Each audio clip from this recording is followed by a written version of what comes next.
Annyeonghaseyo. Greetings to everybody at IWPG Only Peace Conference. I am Ms. Sanju Panna from India, Mumbai, and I feel extremely humbled and honored to be given an opportunity to speak at this esteemed gathering. Well, I am associated to a school in India, and essentially I am a conversationalist.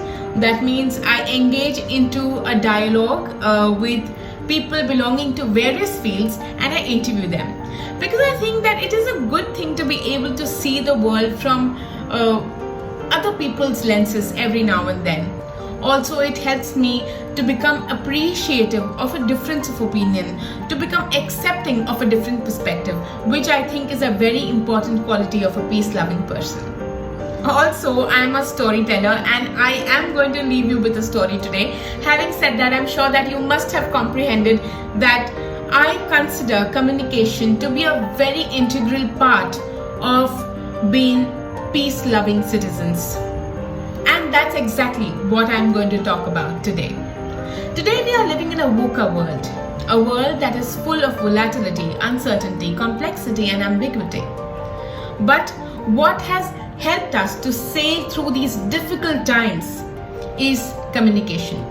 Moreover, I have realized that if we take care of the peace and happiness of our inner circle, it will automatically have a cascading effect on the outer circle. And all it takes is a willingness to have a dialogue, to communicate and to listen. With just a little empathetic thought given to choosing the right kind of words and the correct tone. Let me share an incident with you. Recently I was getting my house renovated and we wanted to shift before a particular time and date, which meant that some finishing work and drilling work had to be done even on Sundays. So on a Sunday afternoon, my neighbor calls me very angrily and says that this is not fair, you are disturbing our Sunday evening siesta, and many unnecessarily hateful things. But I kept calm. I did not react.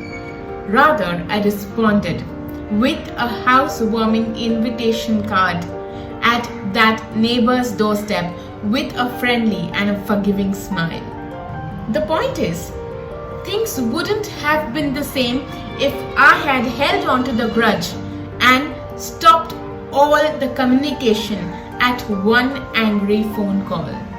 This beautiful bond couldn't have been built if I had reacted instead of responding.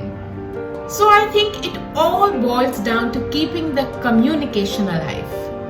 At this point, I would also like to mention that 12 of our teachers are taking the IWPG Peace Training lectures, and it has completely changed our outlook.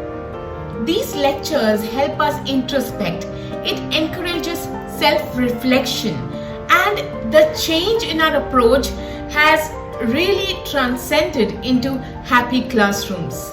Also, taking the peace lectures have made us realize that peace cannot be just preached, it has to be practiced, and it has to be a conscious and a continuous effort. So let us all pledge to listen more. Let us understand that it is the life experiences that make people bitter and sour, and perhaps all that they need is a compassionate ear that listens. And after all, we women have that power to listen to the unspoken words of the heart just with our eyes. We are the doctors who can mend anything, right from an unhealed wound to a broken heart.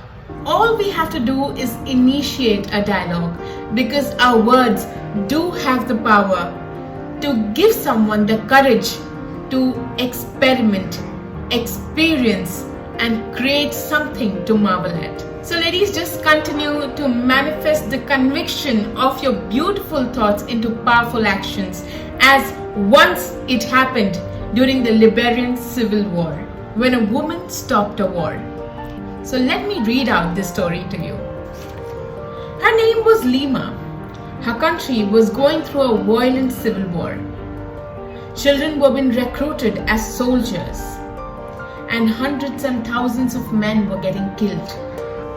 One day she was invited to a conference organized by the West Africa Network for Peace Building, where the women shared their experiences and talked about what war had taken away from them.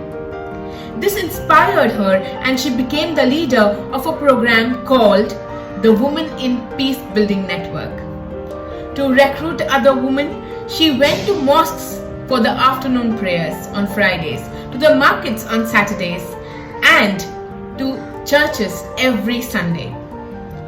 All the women she spoke to were tired of war they never wanted in the first place. War that was killing their children and orphaning their kids. Lima and the other women in her network gathered in front of the hotel where the negotiations were taking place to demand a rapid progress.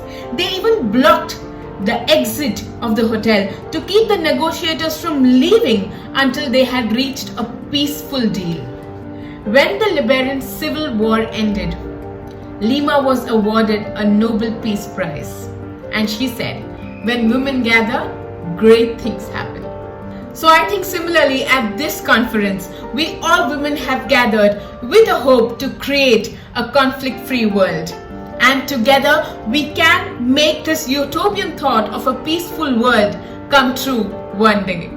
Kamsa Hamada, peace and love from India.